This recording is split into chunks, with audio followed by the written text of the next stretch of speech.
It was 5:40 p.m. on the evening of July 1st, 1944. Field Marshal Gerd von Rundstedt, the commander of German forces in Western Europe, picked up the telephone in his headquarters, a grand chateau just west of Paris that once belonged to French royalty. Golden evening light slanted through tall windows onto maps sprawled across tables, marked with red and blue symbols showing German and Allied troop positions across Normandy. On the line was Field Marshal Wilhelm Keitel, Chief of the German Armed Forces High Command, OKW, calling from Hitler's Wolf's Lair headquarters hidden deep in the forests of East Prussia, over 1,000 miles away. Keitel's voice crackled with nervous tension. Whatever von Rundstedt reported, Keitel would have to relay it to Adolf Hitler, a dictator increasingly detached from the military reality on the ground. By this point, 25 days had passed since D-Day, the Allied landings in Normandy on June 6, 1944, and the situation was dire for Germany. Keitel pressed von Rundstedt for answers. What should we do? This was the question Hitler himself had been demanding for weeks as the Western Front crumbled. Von Rundstedt paused. At 68 years old, he was the senior field marshal in the German army, a professional soldier who had served Germany for over 50 years under 3 very different governments. He had fought in World War I, led blitzkrieg conquests in World War II, and commanded the defense of Western Europe since 1942. If anyone had the experience and clarity to assess the situation, it was von Rundstedt. He knew exactly what needed to be done. Von Rundstedt took a breath and gave the only honest answer left to give. "End the war, you idiots. What else can you do?" The blunt words hung in the air. On the other end, Keitel fell silent, stunned. There was nothing more to say. In that single sentence, von Rundstedt had spoken the truth that everyone in the German High Command privately knew, but none had dared to say aloud. The war was lost. Continuing to fight now could only determine how utterly Germany would be destroyed before an inevitable surrender. Von Rundstedt's candor sealed his fate. Within days, he was relieved of his command in the West. Hitler replaced him with Field Marshal Günther von Kluge, a capable officer who would prove no more able to reverse the unfolding disaster than von Rundstedt had been. Despite this change in leadership, the war would grind on for another 10 months. In that time, millions more people would die. German cities would be reduced to smoking rubble. The Soviet Red Army would fight its way to Berlin, taking brutal revenge for the horrors Nazi Germany had inflicted in the East. And the man who had clearly seen the truth, who had spoken it plainly and been removed for his honesty, would watch from forced retirement as everything he predicted came to pass exactly as he had foreseen. What happened during those 25 days between D-Day and WWII? Rundstedt's fateful phone call reveals something profound about how military organizations, and indeed any organizations, fail when honesty becomes a punishable offense. It shows what happens when the men at the top refuse to listen to those on the ground who can actually see the facts, and it demonstrates a lesson far beyond warfare. The people closest to a problem often understand it best, but the people farthest from it often hold the power and the incentive to ignore them. To understand why Gerd von Rundstedt said what he said, and why it cost him his command, we must look at what he had been witnessing in Normandy in the spring and early summer of 1944, and examine what kind of man he was. A soldier of the Kaiser, the Republic, and the Reich, Gerd von Rundstedt was born on December 12, 1875, in the town of Aschersleben in Prussian Saxony.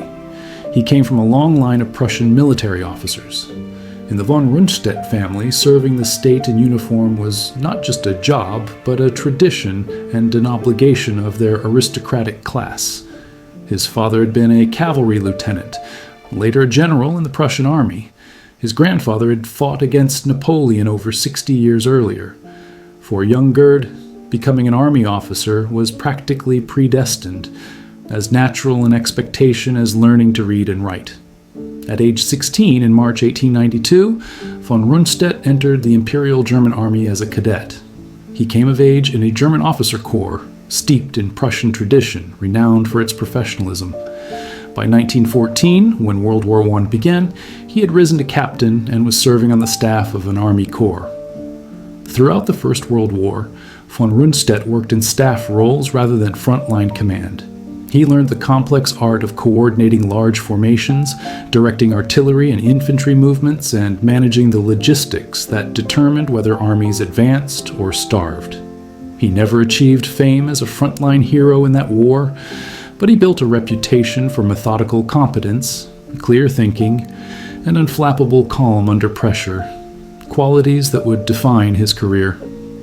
After Germany's defeat in 1918, the Treaty of Versailles allowed Germany only a very small professional army, the Reichswehr. Von Rundstedt remained in this limited force, one of the talented officers chosen to keep Germany's military tradition alive under severe constraints. He rose steadily through the ranks during the interwar years. By 1932, he commanded a cavalry division. By 1936, as Germany was rearming under Adolf Hitler's rule, von Rundstedt was among the most senior generals in the army. When Hitler and the Nazi Party came to power in 1933, von Rundstedt was already an established figure, a pillar of the old Prussian military aristocracy that predated the Nazis by centuries. Notably, von Rundstedt was never a member of the Nazi Party. He kept a professional distance from Nazi ideology and often viewed the Nazi leadership with aristocratic disdain. Among trusted colleagues, he reportedly referred to Hitler as the Bohemian Corporal, a dismissive reference to Hitler's Austrian birth and his lowly rank of corporal during World War I. Von Rundstedt considered himself a soldier of Germany, not of any political movement.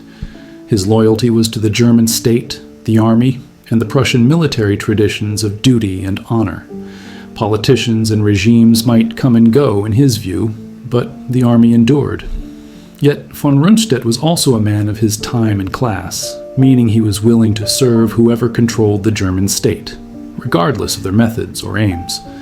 When Hitler led Germany into war, von Rundstedt did not question whether the war was morally justified or protest the Nazi regime's policies. He did not resign in outrage when Germany betrayed treaties, such as invading Poland in 1939, despite a non-aggression pact signed only months earlier. Von Rundstedt simply did his duty as he understood it, and he did it brilliantly. Blitzkrieg victories and early signs of trouble. In September 1939, World War II began with Hitler's invasion of Poland. Field Marshal von Rundstedt played a key role in this campaign, commanding Army Group South. In a lightning campaign lasting barely 5 weeks, his forces thrust from Silesia toward Warsaw with remarkable speed and precision. They advanced about 200 miles in just 2 weeks, encircling Polish armies and preventing them from forming stable defensive lines. The Polish forces were overwhelmed by the coordinated onslaught of German tanks, infantry, and aircraft. The infamous Blitzkrieg lightning war strategy.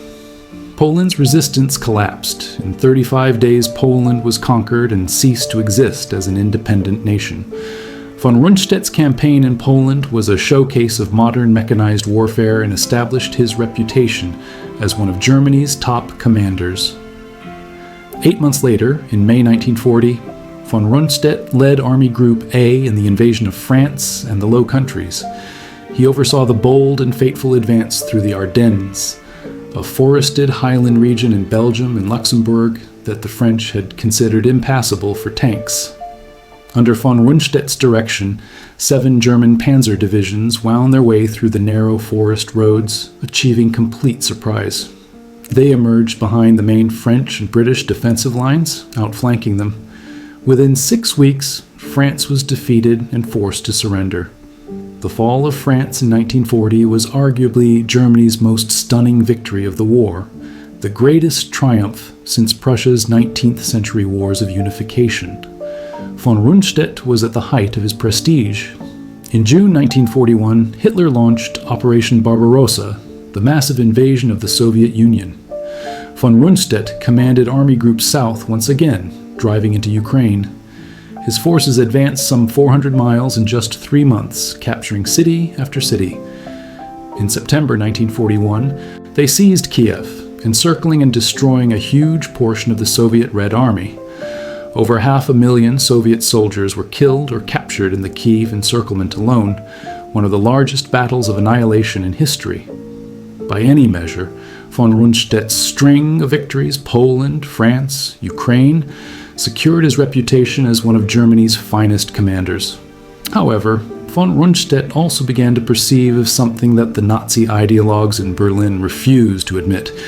The Soviet Union was not collapsing. Despite staggering losses in 1941, the Red Army did not give up. New Soviet divisions kept appearing to replace those destroyed. Soviet factories, many relocated far beyond the Ural Mountains, continued to churn out tanks, guns, and aircraft. When autumn turned to winter, the German offensive ground to a halt in the snow within sight of Moscow. The quick, decisive victory Hitler had promised over the USSR was not coming to pass. In December 1941, facing bitter cold and relentless Soviet counterattacks, von Rundstedt made a decision that brought him into direct conflict with Hitler for the first time. His troops had overextended themselves deep in southern Russia, and one key city, Rostov-on-Don, became untenable under Soviet pressure. Von Rundstedt ordered a withdrawal from Rostov to save his army from encirclement or destruction. Hitler was furious. He had issued a strict directive that there would be no retreat on any front. Von Rundstedt, unwilling to sacrifice his troops in what he deemed a futile position, offered his resignation. Hitler, livid that one of his field marshals had disobeyed his no-retreat order, accepted von Rundstedt's resignation on the spot. This was the field marshal's first taste of what happened to commanders who told Hitler something he didn't want to hear, even if it was militarily sound advice. Von Rundstedt spent only a short time in disgrace. By March 1942, Germany's situation had evolved and Hitler needed him again. The Western Allies, Britain and the United States, were beginning to build forces in Britain for a future invasion of Nazi-occupied Western Europe. Hitler recalled von Rundstedt and appointed him Commander-in-Chief West, Oberbefehlshaber West. His task, prepare the defense of Europe's Atlantic coast from Norway all the way to Spain, nearly 3,000 miles of shoreline that could be a potential invasion front. It was an enormous responsibility. Fortress Europe's flaws, an unenviable command. On paper, von Rundstedt had dozens of divisions under his command to defend Fortress Europe.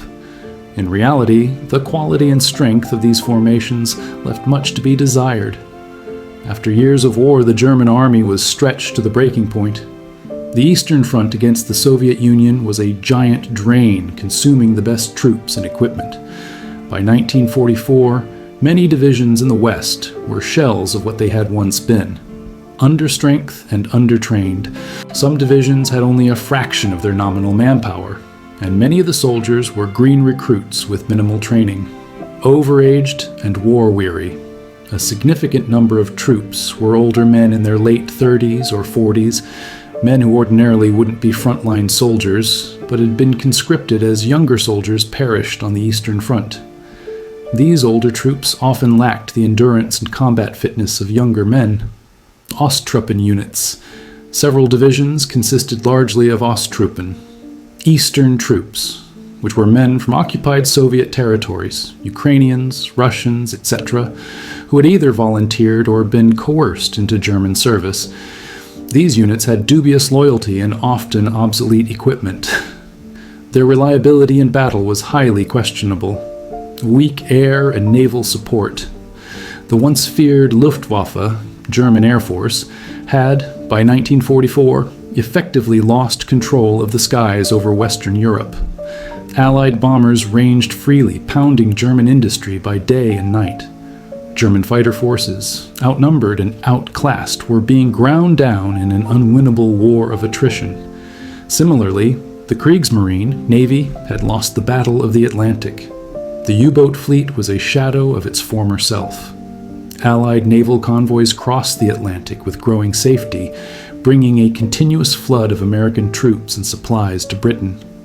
Von Rundstedt was essentially being asked to hold an entire continent with an army already bleeding to death in the east, against an enemy that controlled the sea and the air, with no prospects of significant reinforcement and virtually no margin for error. He was a realist and understood the grim math of this situation. With each passing month, Germany's strategic position deteriorated further. The Allies gathered more resources, while Germany's resources dwindled. Nonetheless, as a dutiful soldier, von Rundstedt set about fortifying the coast and making the best defense possible. He strengthened coastal fortifications, built beach obstacles and bunkers, the Atlantic Wall, and tried to position his limited forces as effectively as he could. All the while, he hoped for some change in circumstances, perhaps a political rift among the Allies or some new wonder weapon that might improve Germany's odds. The fundamental problem he faced was one of resources and strategy. Germany did not have enough men, tanks, aircraft, or fuel to defend everywhere at once. The enemy could choose any point of a vast coastline to land, and the Germans would have to react. This meant von Rundstedt had to make painful decisions about where to concentrate his forces. He had to set priorities, fortifying the most likely invasion sites heavily while accepting risk in less likely areas. Inevitably, this strategic dilemma led to a major disagreement at the top of the German command in the West. Clashing strategies: von Rundstedt versus Rommel. In November 1943, Field Marshal Erwin Rommel, famed for his exploits against the British and Americans in North Africa, was assigned to France under von Rundstedt's overall command. Rommel took charge of Army Group B, overseeing the defense of northern France, Belgium, and the Netherlands. Almost immediately, Rommel and von Rundstedt found themselves at odds over how to defeat an Allied invasion when it came. Von Rundstedt favored a classical defense-in-depth approach. He wanted to hold the bulk of the armored divisions in a central reserve positioned well back from the coast, perhaps 100 miles inland. The logic was straightforward, drawn from traditional military doctrine. One cannot be strong everywhere at once. If the Allies landed, von Rundstedt planned to identify the main invasion point and then rapidly mass his panzer, armored reserves at that decisive sector to deliver a crushing counterattack. By waiting to see where the enemy committed his main force, the Germans could avoid being too thinly spread. In von Rundstedt's view, scattering tanks all along the coastline would leave them too weak everywhere, unable to deliver a knockout blow anywhere. Rommel vehemently disagreed. His experience fighting the Western Allies taught him a different lesson. Allied air and naval supremacy could thwart any large-scale German movement once the invasion was underway. Rommel had personally witnessed what Allied planes and ships could do.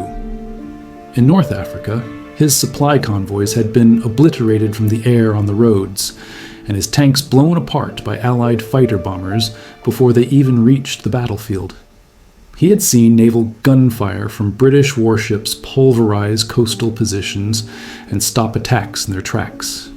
He knew that Allied air patrols would dominate the skies over any invasion front, making daylight movement of German troops or armor exceedingly dangerous. Given these realities, Rommel argued that the only chance to defeat the invasion was to counter it right on the beaches, in the first hours before the Allies could establish a secure foothold. He famously told his staff that the first 24 hours of the invasion will be decisive. It will be the longest day for the Allies, but also for Germany. According to Rommel, if the Germans did not throw the Allies back into the sea on day one, they would never get another chance. Every available tank, gun, and soldier needed to be deployed as close to the water's edge as possible. The moment the Allies began landing, German forces should already be counterattacking on the beaches, overwhelming the invasion before it could gain momentum. If the invaders managed to push inland even a few miles, Rommel believed, German armor moving later would be shredded by Allied aircraft and blasted by naval artillery long before reaching the front. In short, Rommel insisted the invasion had to be stopped at the waterline, or not at all. Both commanders had valid points. Von Rundstedt's approach was consistent with historical successes. Keep a strong reserve to ensure a decisive counterpunch. Rommel's assessment of Allied air naval power was undeniably accurate given the state of 1944. In theory, the compromise, deploying some forces near the coast and keeping some in reserve, might have been more prudent than either extreme. Unfortunately for the Germans, Hitler's decision-making only made things worse. Rather than wholeheartedly adopting one plan or the other, or a sensible mix of both, Hitler imposed a flawed solution. He kept personal control of several key Panzer divisions from Berlin. Specifically, elite formations like the Panzer Lehr Division and the 12th SS Panzer Division Hitlerjugend were not allowed to move without Hitler's explicit authorization.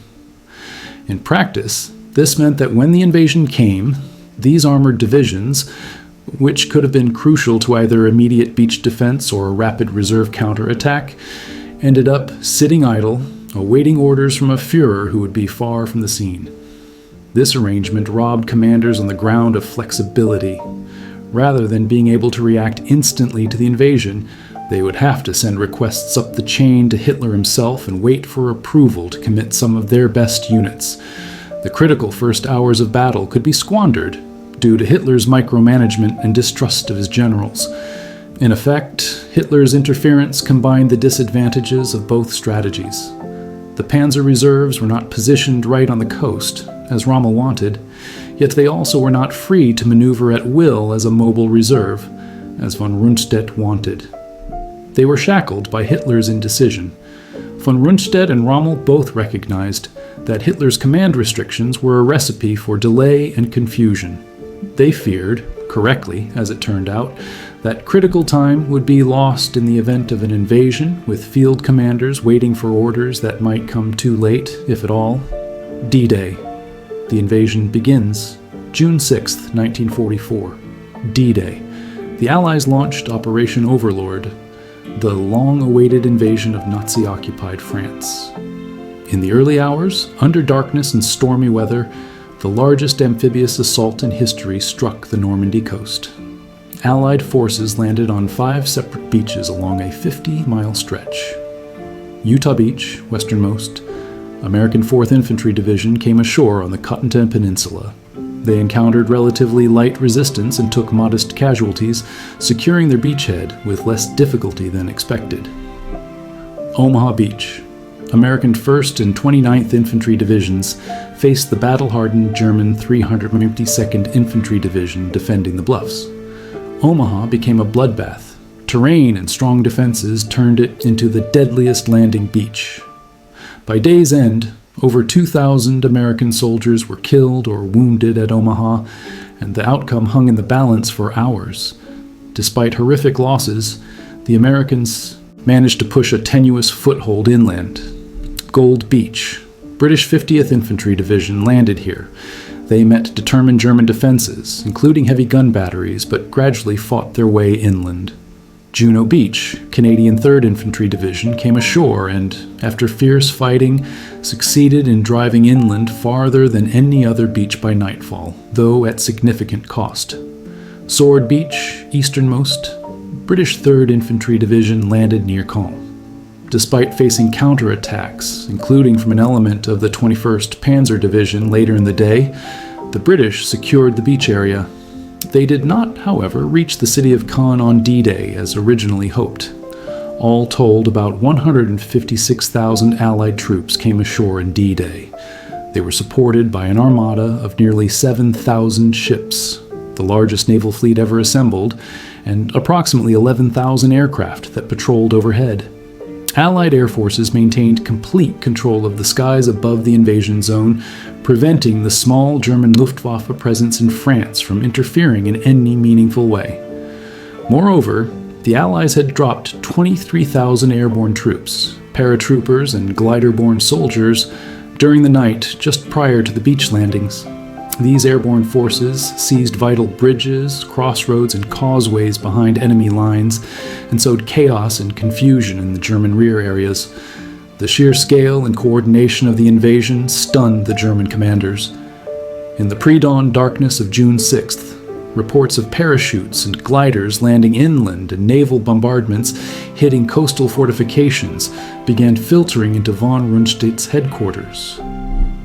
By 6:30 a.m., as dawn broke, confirmation came that this was no mere commando raid. It was the invasion they had been bracing for.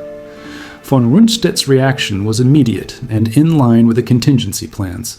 He urgently requested the release of the panzer reserves, especially the armored divisions whose movement required Hitler's approval, 12th SS Panzer and Panzer Lehr. Every hour counted. The longer those powerful units sat idle, the more time the Allies had to entrench and reinforce their beachheads. But the request had to go up the chain of command to Hitler's headquarters, and there things went awry. At the time, Hitler was not in East Prussia. He had moved to his mountain retreat, the Berghof in Bavaria, for the early summer. On the night of June 5th, 6th, Hitler had stayed up late, as was his habit, and gone to bed in the early hours. His staff, terrified of incurring his wrath, were extremely reluctant to wake him with bad news. Hitler had left standing orders not to be disturbed overnight. Even as one of the most critical battles of the century erupted on the French coast, Hitler slept. Through the morning, urgent messages flowed from France to Hitler's staff, requesting authority to move the armored divisions. Still, no one dared wake the Führer. Incredibly, as late as 10 a.m., when Armaments Minister Albert Speer arrived at the Berghof, Hitler was still asleep and unaware that D-Day had begun. Meanwhile, thousands of German soldiers on the Normandy coast were fighting desperately, and their commanders were anxiously awaiting the counterattack that might save them. A counterattack von Rundstedt was trying to launch. Hours passed with the panzers motionless. Their crews sat in their tanks and half-tracks, engines off, awaiting orders that did not come. By the time Hitler finally woke, sometime around noon on D-Day, and was informed of the landings, precious time had been lost. Yet even awake, Hitler hesitated to commit his armor. He had been convinced by a successful Allied deception operation, codenamed Fortitude, that the Normandy landings might be a feint, and that the real, larger invasion would strike at the Pas de Calais, the narrowest point of the English Channel, much closer to Britain. The Allies had fed the Germans false intelligence about a fictitious 1st U.S. Army group in southeast England, supposedly ready to invade at Calais under General Patton's command. Hitler swallowed this deception completely.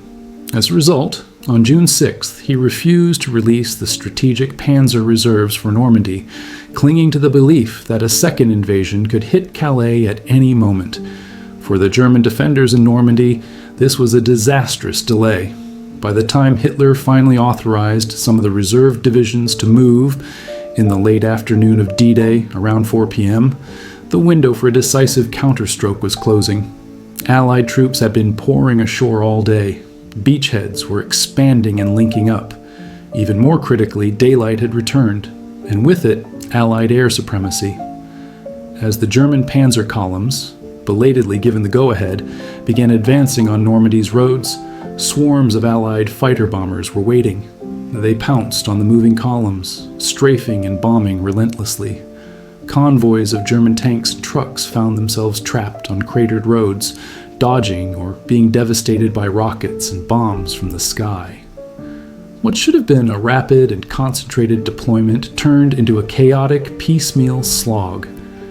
One armored formation, the 21st Panzer Division, was close enough to counterattack on D-Day itself without needing Hitler's permission, since it was already under Rommel's immediate control near Caen.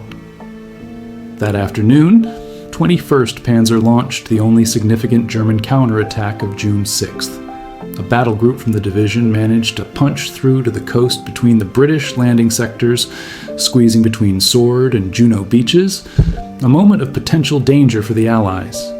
However, the German force was too small and unsupported to exploit this brief success. Allied anti-tank defenses and fighter bombers soon halted its advance. By nightfall, 21st Panzer had been forced to withdraw, losing roughly 50-60 of its 124 tanks in the process. The opportunity to hurl the invaders back into the sea had come and gone on the first day. From his headquarters, von Rundstedt watched these developments with growing despair. Every hour that passed allowed the Allies to land more troops, more tanks, more guns. Every hour saw them fortify their positions and bring in supplies, making their foothold that much harder to break. Conversely, every hour of the delay diminished Germany's chances of defeating the invasion. And yet, von Rundstedt had no power to change the High Command's paralysis. Decisions were being controlled by a man far away in Bavaria, a man who had never commanded troops in the field, who refused to visit the front, and who tried to grasp situations using only colored pins on a distant map. To von Rundstedt, it was an infuriating and tragic absurdity. The battle for Normandy, a losing struggle. The first week after D-Day confirmed von Rundstedt's worst fears. The Allied beachheads in Normandy not only held firm, they steadily expanded. Despite fierce German counterattacks in certain sectors, the Allies could not be dislodged. Instead, they were building up their strength day by day for an eventual breakout. German forces launched several local counteroffensives in June, especially against the British and Canadian sectors near the city of Caen. The young, fanatical soldiers of the 12th SS Panzer Division Hitlerjugend and the elite Panzerlehr Division, once they finally arrived at the front, struck back ferociously. These counterattacks inflicted heavy casualties on the Allies.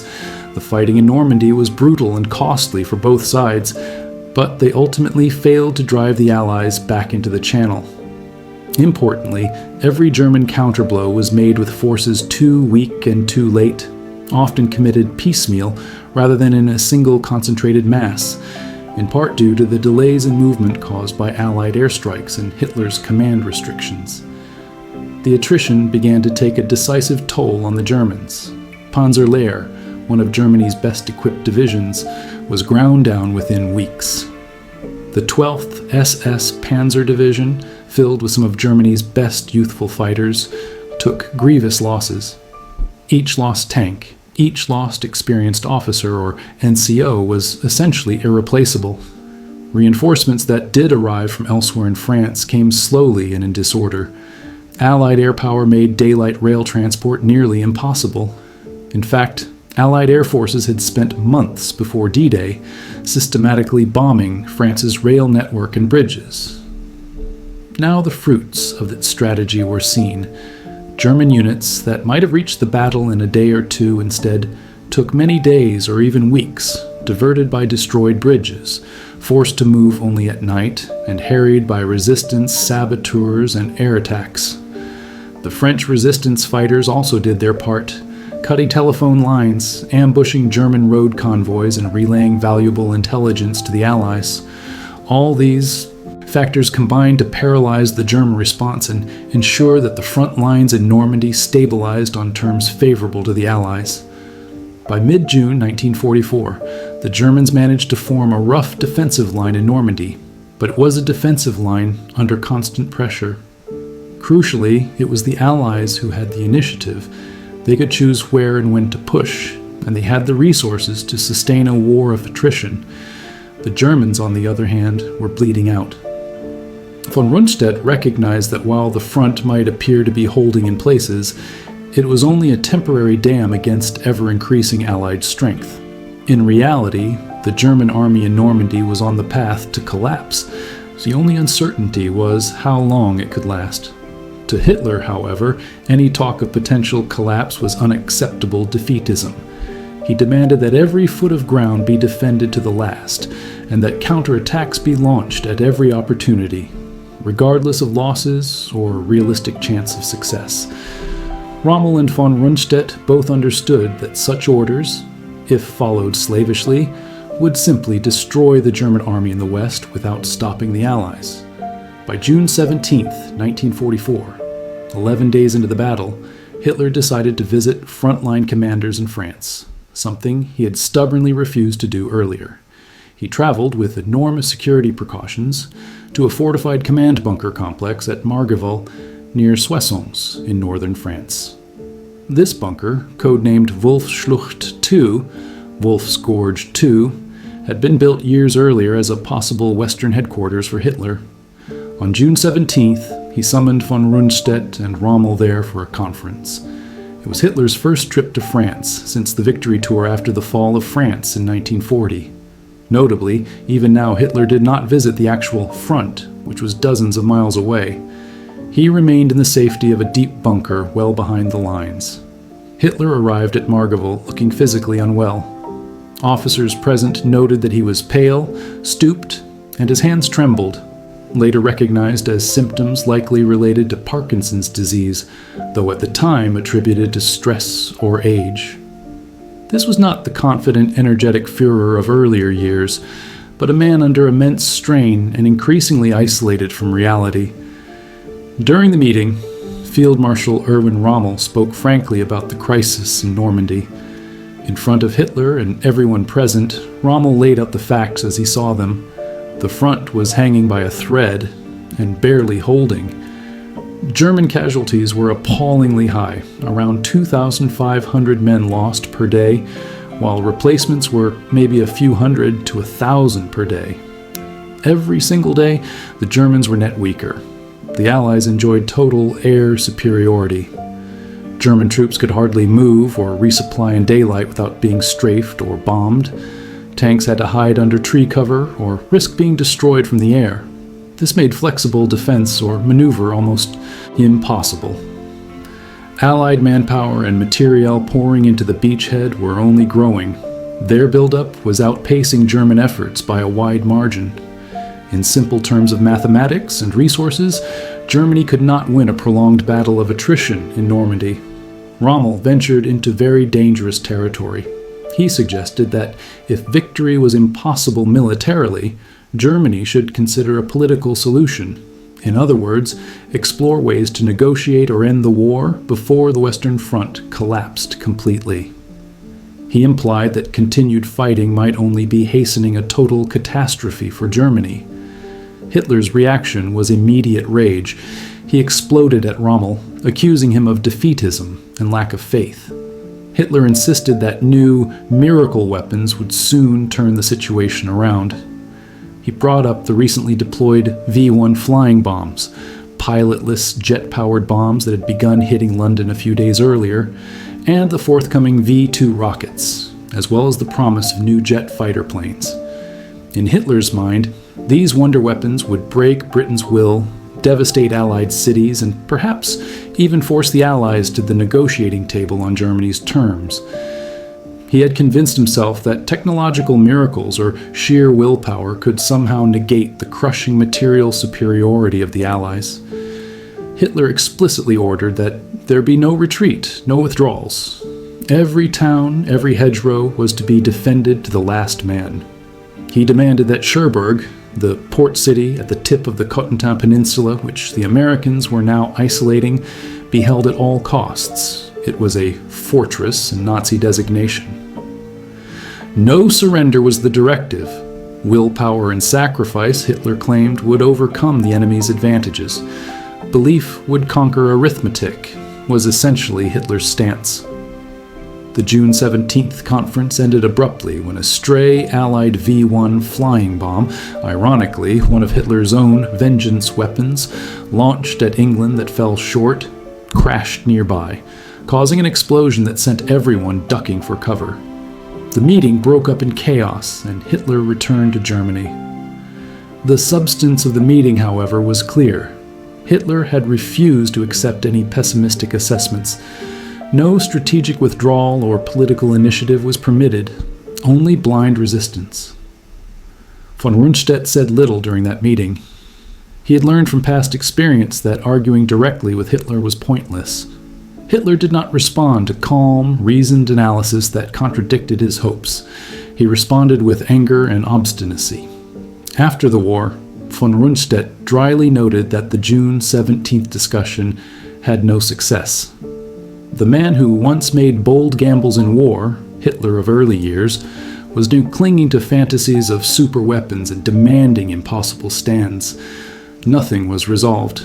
The orders remained the same: fight on, everywhere, no matter what. True to Hitler's orders, German troops fought tenaciously, but reality could not be ignored. On June 18th, the very next day, American forces succeeded in cutting off the Cotentin Peninsula, encircling the German garrison of Cherbourg. Hitler's directive was to hold the port to the last man, and the Germans in Cherbourg did fight fiercely, slowing the Americans in bitter urban battles. Nevertheless, overwhelming firepower sealed their fate. After over a week of fighting, the city of Cherbourg fell on June 26th, and the last fortifications surrendered by June 29th. The Germans had heavily sabotaged the port facilities, but Allied engineers worked feverishly to reopen the harbor. Before long, Cherbourg's docks were handling thousands of tons of supplies each day for the Allies, hugely boosting their logistical capacity in France. Meanwhile, to the east, the British and Canadians were locked in a grinding struggle for Caen, the key city that controlled road networks into the French interior. Field Marshal Montgomery had hoped to capture Caen on D-Day, but strong German resistance turned it into a prolonged battle. By late June, 3 weeks after D-Day, Caen was still partly in German hands, and the fight had become a slugfest. From June 26-30, the British launched Operation Epsom, an offensive west of Caen, which succeeded in crossing the Odin River and nearly encircling the city from the southwest. Panicking at this threat, the Germans scraped together every available tank unit, including the remains of several panzer divisions, to counterattack and halt the British. They managed to contain the Epsom offensive and keep Caen from falling, but at an enormous cost. The German panzer divisions took heavy losses in tanks and, more importantly, in irreplaceable experienced crews. They had averted disaster for the moment, but the success was Pyrrhic. The very armored reserves that von Rundstedt had wanted to conserve for maneuver were being bled white in static defensive battles around Caen and elsewhere. Day after day, German tanks were being knocked out by Allied naval gunfire, powerful Allied warships offshore firing inland, by artillery barrages, by roving fighter bombers, and by engagements with superior numbers of Allied tanks.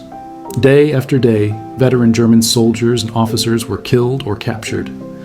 The German army in the West was hemorrhaging its strength in an unsustainable way, all to hold ground that, even if held for now, would likely become untenable later. Von Rundstedt understood all of this. So did Rommel. Every field commander in Normandy could see the writing on the wall. Unless something changed dramatically, they were fighting a losing battle.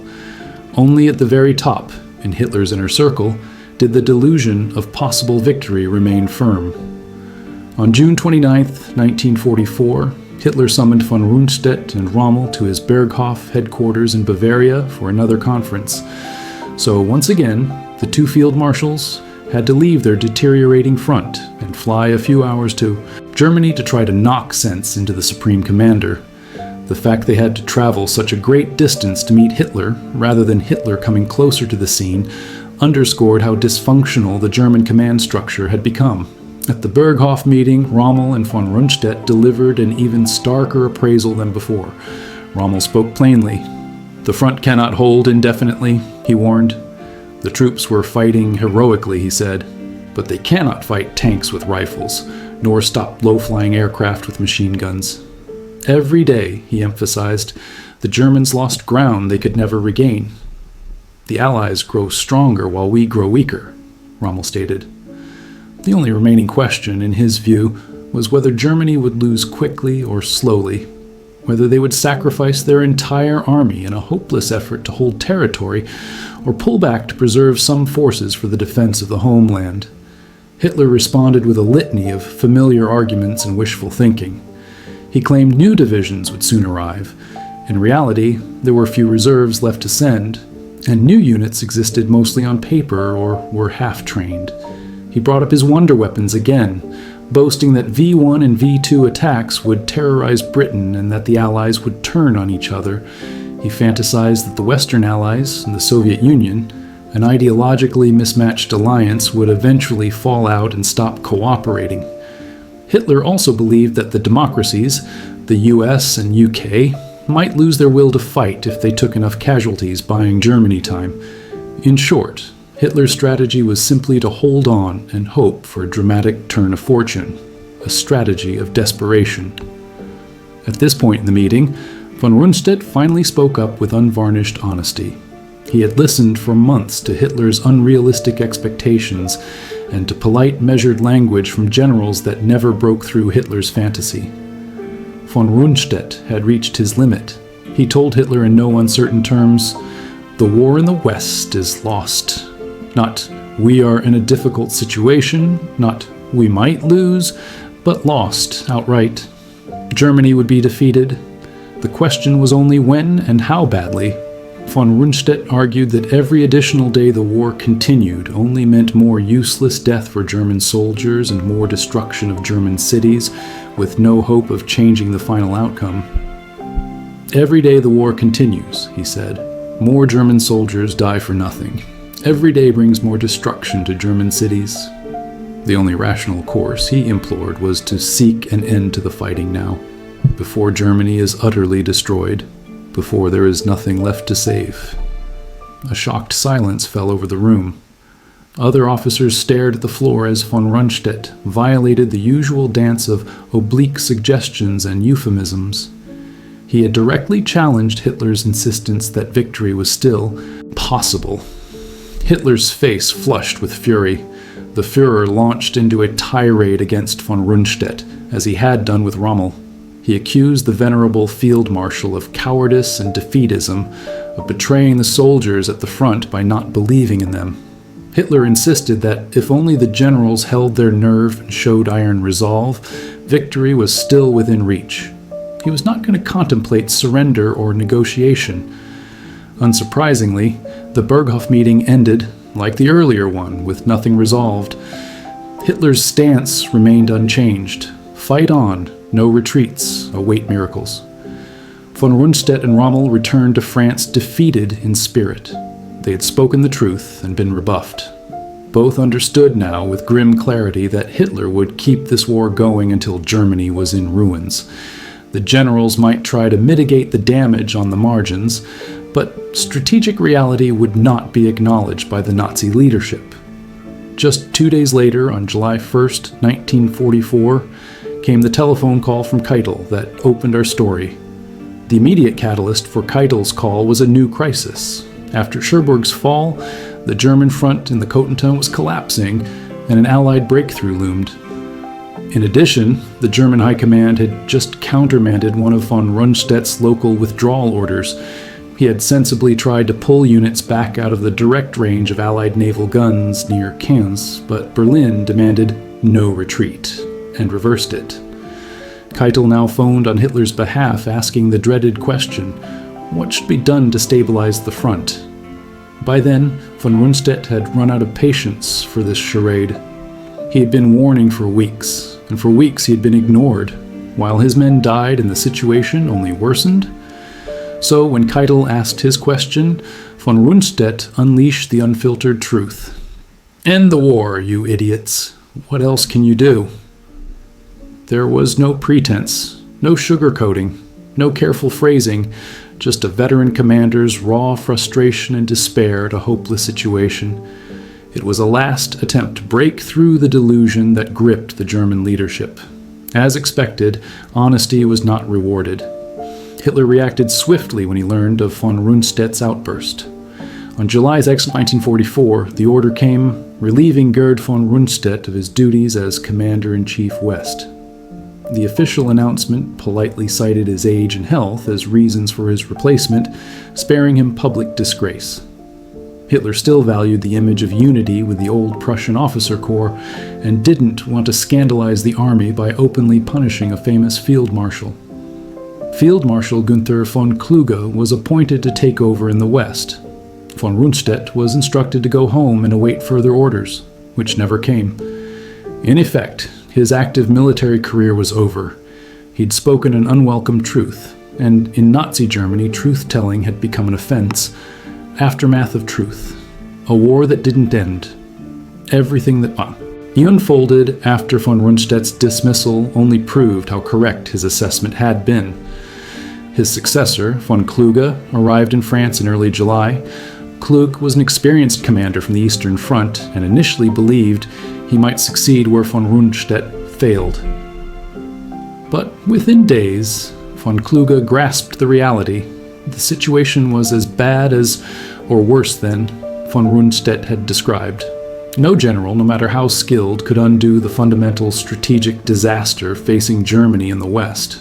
The Allies' advantages in men, material, mobility, and intelligence were insurmountable at that stage. The German forces were exhausted and outmatched, fighting without air support under constant bombardment. The German command crisis deepened on July the 20th, 1944, with a dramatic event far from Normandy, the infamous attempt to assassinate Adolf Hitler. A group of German army officers, led by Colonel Klaus von Stauffenberg, planted a bomb at Hitler's Eastern Front headquarters, the Wolf's Lair in East Prussia, in a bid to kill him and seize power to negotiate an end to the war. The bomb exploded during a conference, killing several officers and injuring many, but Hitler miraculously survived with relatively minor injuries. He was shielded by a heavy table leg and was blown backwards, but not fatally hurt. The failure of the July 20th plot had far-reaching repercussions. In the hours after the blast, conspirators in Berlin attempted to launch Operation Valkyrie, a contingency plan they co-opted to mobilize reserve army units and take control of key installations. However, once news spread that Hitler was alive, the conspiracy rapidly unraveled. Loyal Nazi forces regained control. There followed a brutal purge of anyone connected to the plot. Thousands were arrested by the Gestapo, and around 5,000 people were executed in the ensuing months, ranging from the core conspirators to those only tenuously linked. Some were summarily shot, like Stauffenberg, executed by firing squad that very night, and others were subjected to horrifying executions, being hanged with piano wire from meat hooks, with these executions filmed for Hitler's personal viewing as a vengeance. Field Marshal Erwin Rommel, who was back in Germany recuperating from injuries after an Allied air attack on his staff car on July 17th, was implicated in the conspiracy. It's now known that Rommel was at least aware of the plotters' intentions to overthrow Hitler and had expressed support for the idea of removing Hitler, although whether he actively agreed to participate is still debated. Regardless, after July 20th, Hitler could not overlook Rommel's possible disloyalty.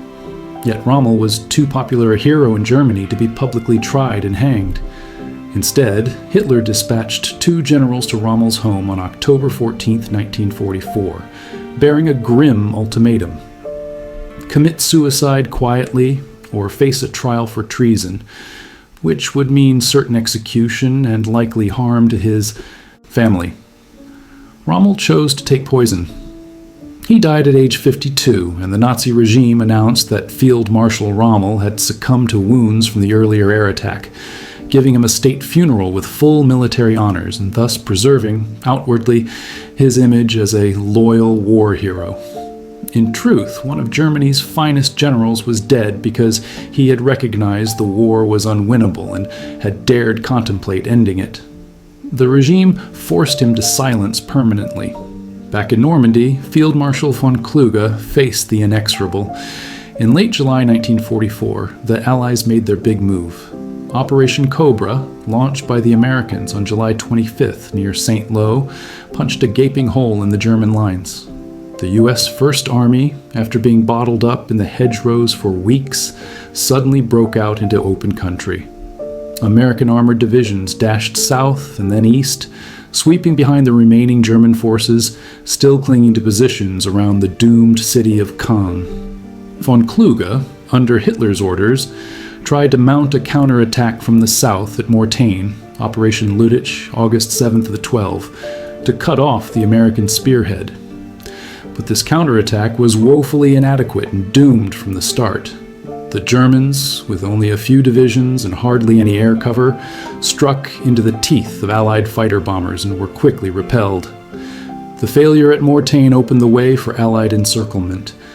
By mid-August, American, British, and Canadian forces converged near Falaise, trapping a large portion of the German 7th Army and 5th Panzer Army in the Falaise pocket. In the chaos, von Kluge's forces were nearly annihilated. Around 50,000 German soldiers were killed or captured, and entire divisions were destroyed or reduced to remnants. The survivors fled east, abandoning France.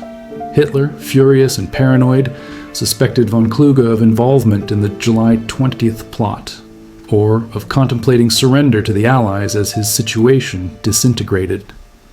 Indeed, there were rumors von Kluge had considered trying to negotiate with the Western Allies as the German collapse accelerated, though no concrete action on this occurred. Hitler recalled von Kluge to Berlin. On the drive back to Germany on August 19, 1944, Field Marshal von Kluge committed suicide by taking cyanide. He was 61. He left behind a letter imploring Hitler to show the courage to end the hopeless struggle for the sake of Germany. Hitler, of course, paid no heed to that plea. By late August 1944, the Western Front that von Rundstedt had correctly deemed lost was indeed lost in spectacular fashion. Paris was liberated on August 25, 1944, by French resistance forces and Free French troops with Allied support. By September, the Allies had swept across France and Belgium and reached Germany's own borders. Most of France, the Netherlands, and Belgium were freed from Nazi control in a matter of weeks.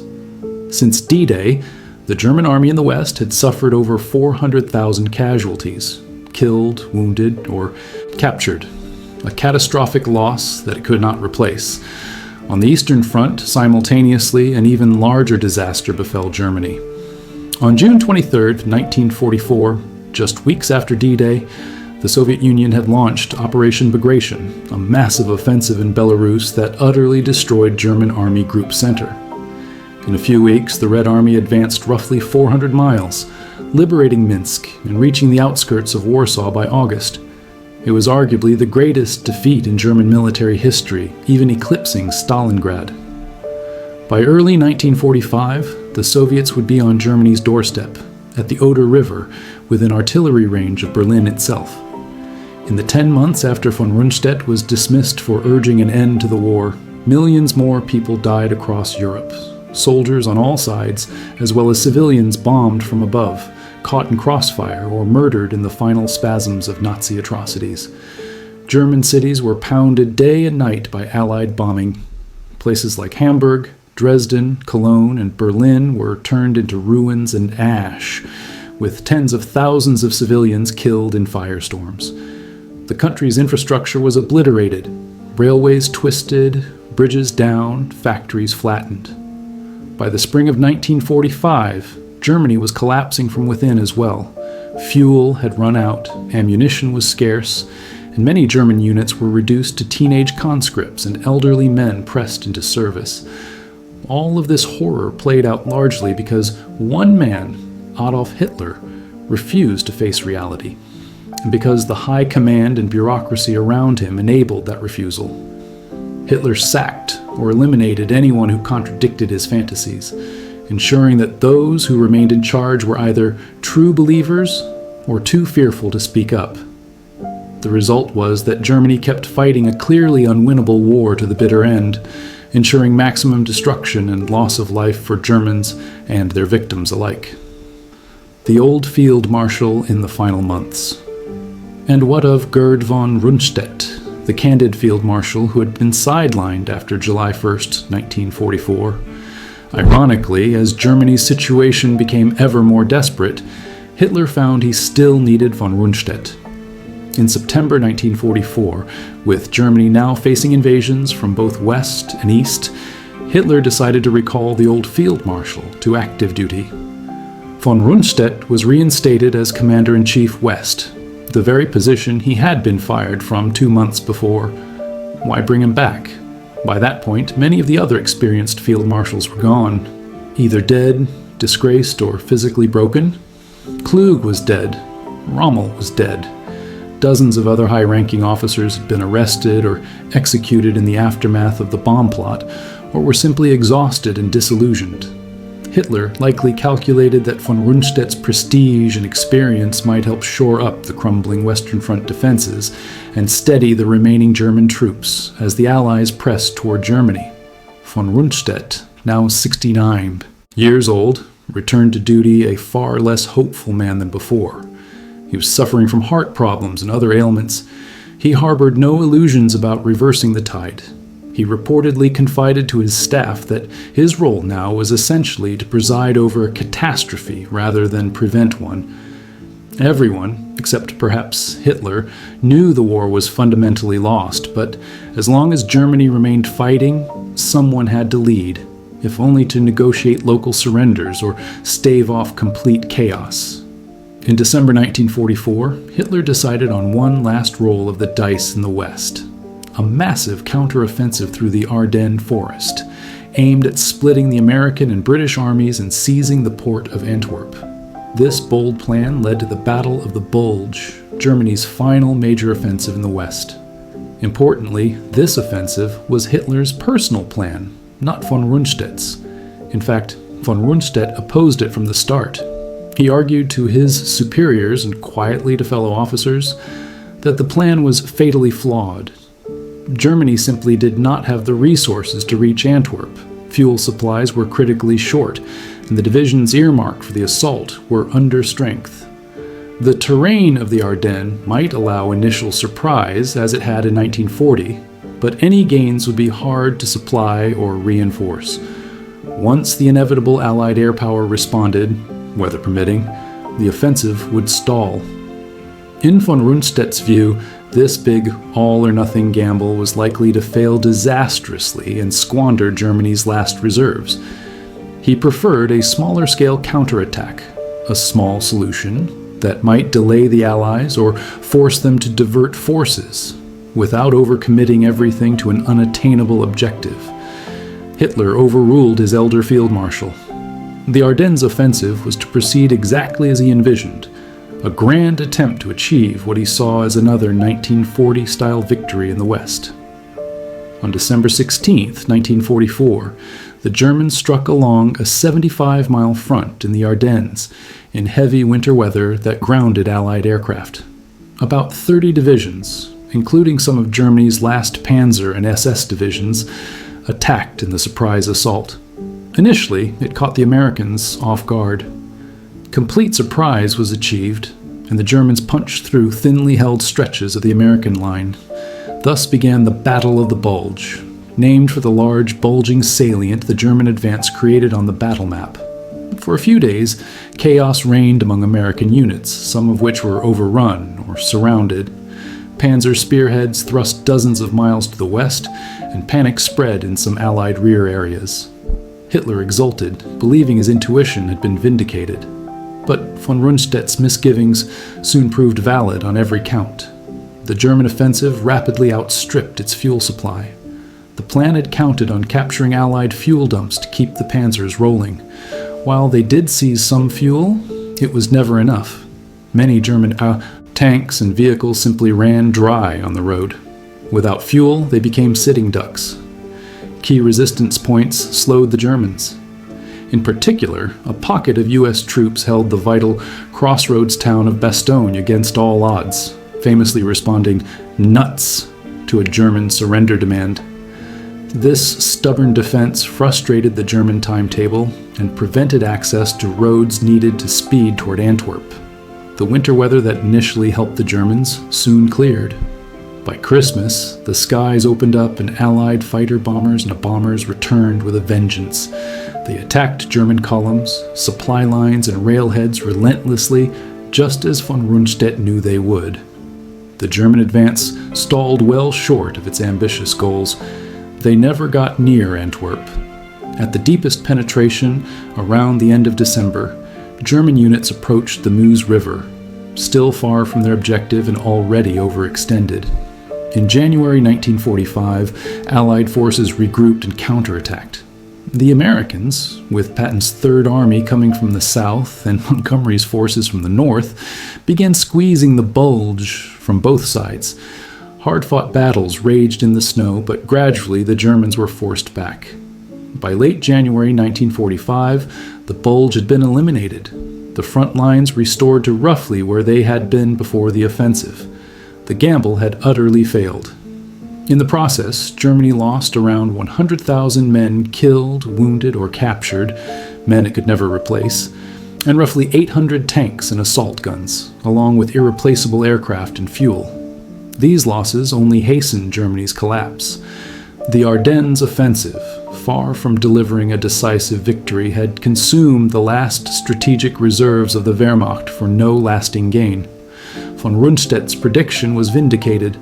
The offensive accomplished nothing except to shorten the war by exhausting Germany faster. After the Battle of the Bulge, the German army in the west was effectively spent. The Western Allies resumed their advance into Germany. In March 1945, they reached the Rhine River, Germany's last natural barrier.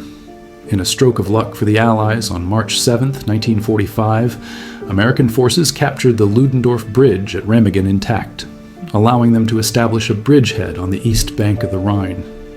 Hitler was furious that the bridge had not been destroyed in time, and, in his rage, sought someone to blame.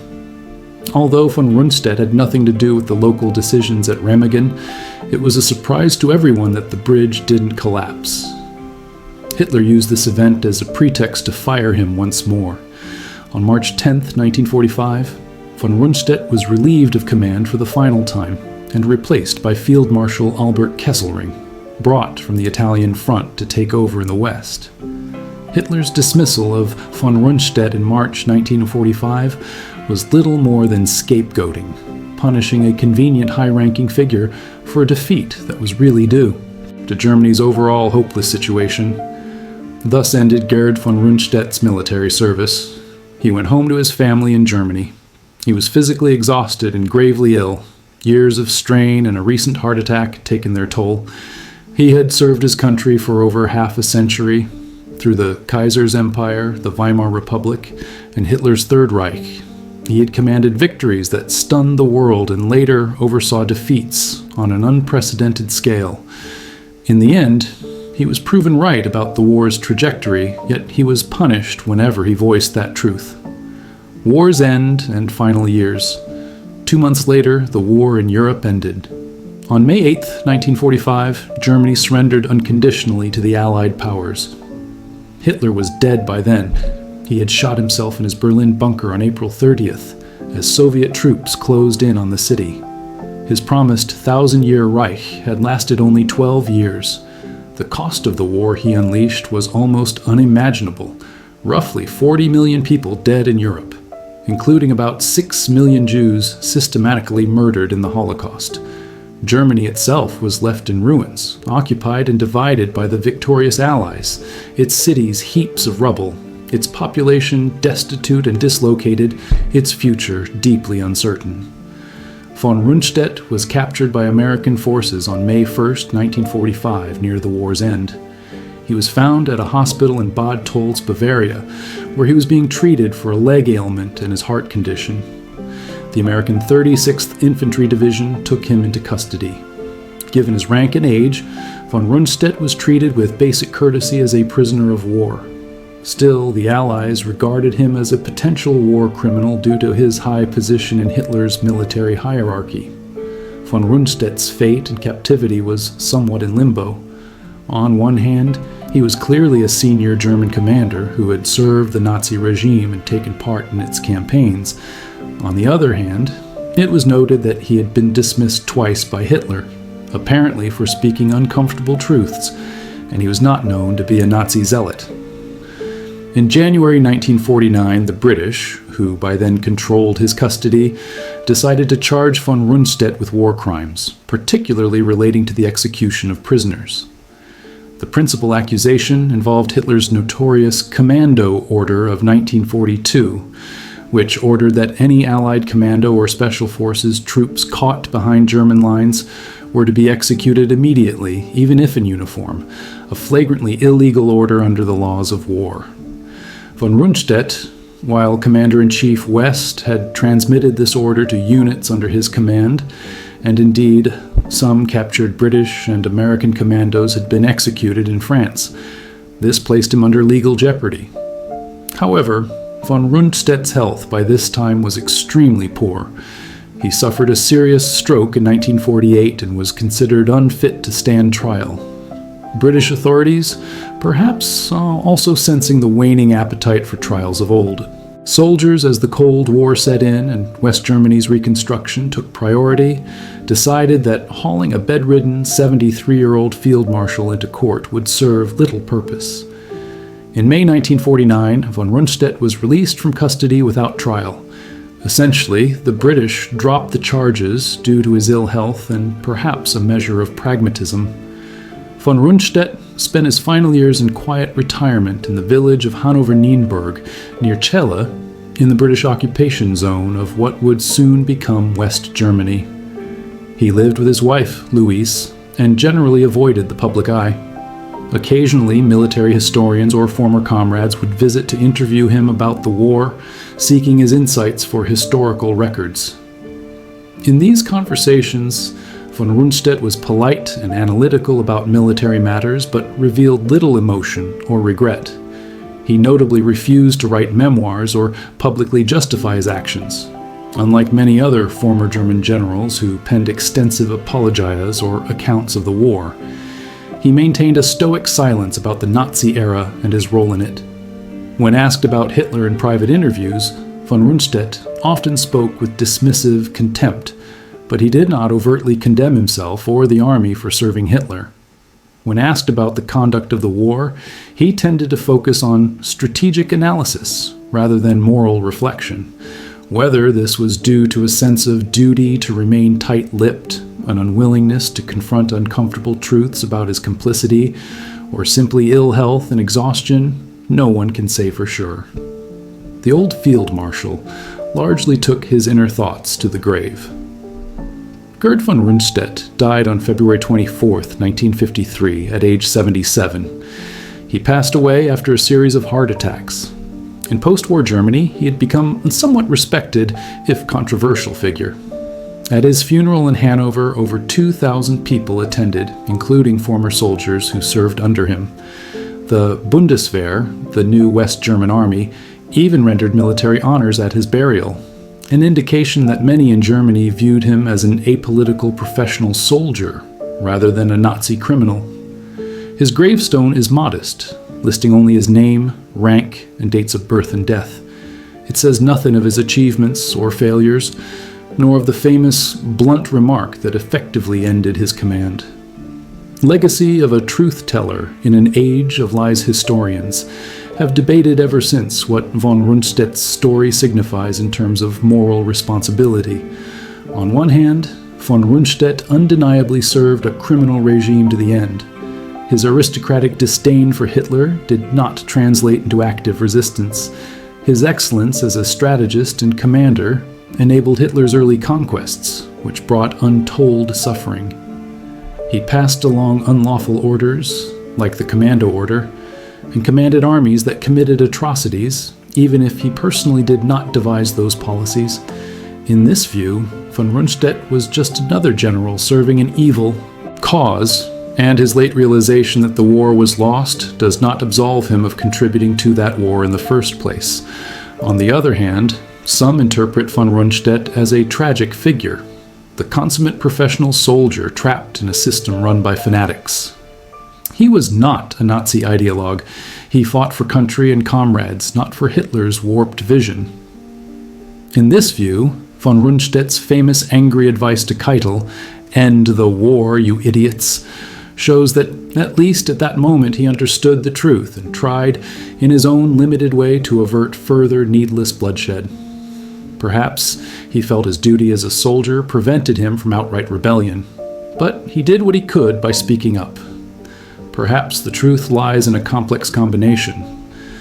Von Rundstedt was both a highly skilled professional and, in a sense, a passive enabler of a great evil. He saw reality clearly on the battlefield, but did not challenge the broader criminality of the regime he served.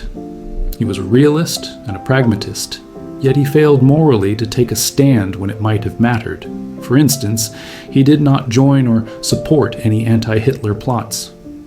In July 1944, he spoke truth to power, but by then it is about military reality, not about the monstrous nature of Nazism itself.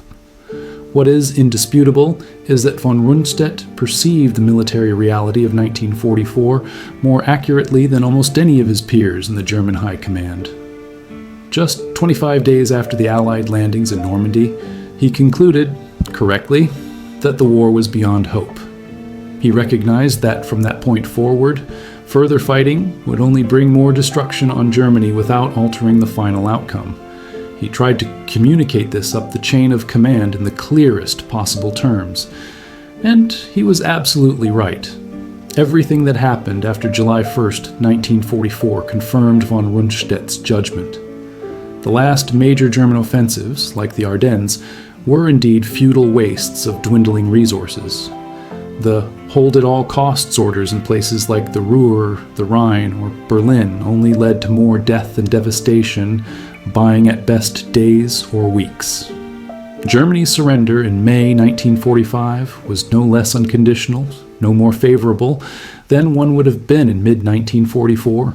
It was, in fact, far worse, because the delay allowed the Soviet army to occupy half of Europe and exact a heavy price on Germany. The deeper lesson of von Rundstedt's story goes beyond the war itself. It serves as a cautionary tale about organizations that punish truth-telling and reward self-delusion. Nazi Germany's high command by 1944 was a system tragically optimized for self-deception. Bad news was not welcome, so it was hidden or euphemized. Officers who reported failures or unfavorable realities were often labeled defeatists or traitors. They risked demotion, dismissal, or worse. Conversely, officers who towed the party line, or who gave optimistic reports that matched what Hitler wanted to hear, tended to rise, or stay in favor, at least for a time. This created a perverse incentive structure. Honesty was punished, flattery rewarded. Over time, it led to decision-making based on illusion rather than facts. Hitler surrounded himself with people who either genuinely shared his delusions or were too frightened to challenge them. By the time reality was impossible to ignore, it was too late. Germany's fate was sealed in a crescendo of destruction. This pattern is not unique to wartime Germany. History and organizational psychology are rife with examples of governments, corporations, and institutions that have suffered disaster because leaders insulated themselves from inconvenient truths. Companies where lower managers hide bad financial results for fear of reprisal until one day the company collapses under unacknowledged problems. Governments, where advisors only tell the leader what he or she wants to hear, resulting in misguided policies that everyone but the top leadership knew would fail. Military establishments that cling to outmoded doctrines and silence dissenting voices, only to be caught unprepared by new realities on the battlefield. In all these cases, the short-term comfort of denial leads to long-term catastrophe. When leaders believe their own propaganda and filter out honest feedback, they make catastrophic mistakes. The insistence on good news and loyalty over competence creates a false world, but eventually the real world intrudes, often harshly. Von Rundstedt's frustrated exclamation, "End the war, you idiots," was not just about that one moment in 1944. It was an indictment of an entire system that made honest assessment impossible. It was the cry of a professional who had spent his life studying war, forced to watch amateurs and ideologues override common sense and expertise. He saw clearly that Germany's position was untenable. He knew what needed to be done militarily, make peace. But in Hitler's regime, saying such truth was taboo. Thus, the idiots in charge continued a doomed fight, and Germany was left in ruins. The end of von Rundstedt's story is sobering. After his removal, the war went on for 10 more destructive months.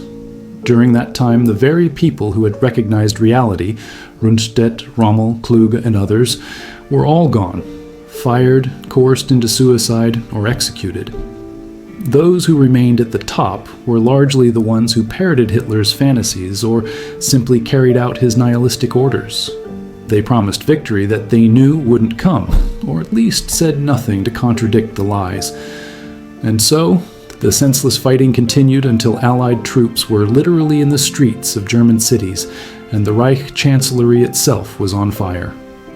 Had Germany heeded von Rundstedt's advice in mid-1944, had the leadership found the courage to end the war, countless lives might have been spared, and the country might have been spared some measure of physical devastation.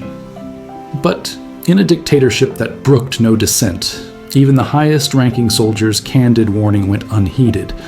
Von Rundstedt saw the end coming and dared to speak the plain truth. For that, he was removed. And so his prophecy came true in the worst way. Germany burned and bled for many months more, because no one in power could bear to hear what he had to say. If you found this account compelling, consider supporting our effort to share these important historical stories. Please give this a like or share it with others who have an interest in World War II history. We strive to bring to light the forgotten moments and lessons of the Second World War, and your support helps reach a wider audience. Don't forget to subscribe for more deep dives into untold histories. Each story, like that of Field Marshal von Rundstedt, matters and deserves to be remembered. We also welcome you to join the conversation. Feel free to leave a comment with your thoughts or to let us know where you're reading from. Our community of history enthusiasts spans countries and generations, from veterans who lived the history to students just discovering it to scholars adding insight. Thank you for engaging with this story and for helping keep the lessons of history alive